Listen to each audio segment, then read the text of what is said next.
ગામઠી રસોડામાં આપનું સ્વાગત છે। આજે આપણે બનાવીશું કઠોળ ચાટ। કઠોળમાં મેં અહીં મગ અને મઠ લીધા છે, જે ફણગાવેલા લીધા છે। તો એક બાઉલ લઈને તેમાં મેં મગ અને મઠને થોડા એવા મેં બાફી લીધા છે, અધકચરા જેવા ફણગાવેલા, સહેજ મીઠું ઉમેરીને। તો આપણે તેમાં હવે થોડા એવા શાકભાજી ઉમેરીશું, ગાજર, ટામેટાં, કાકડી અને કાંદા। તો આ રીતે આપણે તેમાં બધું જ કાચું ઉમેરવાનું છે।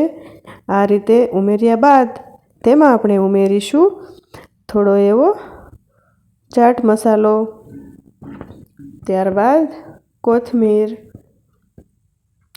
અડધા લીંબુનો રસ ઉમેરીશું,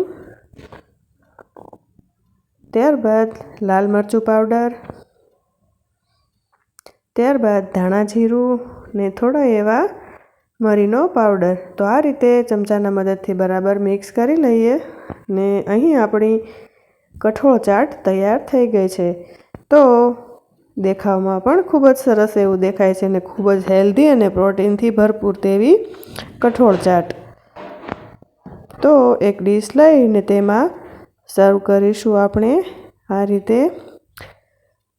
તો ઉપરથી થોડી એવી કોથમીર ઉમેરીશું ગાર્નિશ માટે। તો અહીં આપણી કઠોળ ચાટ તૈયાર છે।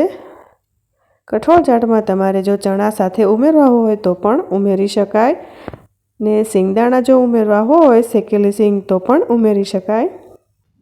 તમને જો મારો વિડીયો ગમ્યો હોય તો મારી ચેનલને લાઇક, શેર અને સબસ્ક્રાઈબ કરજો। ફરી મળીશું ગામઠી રસોડામાં।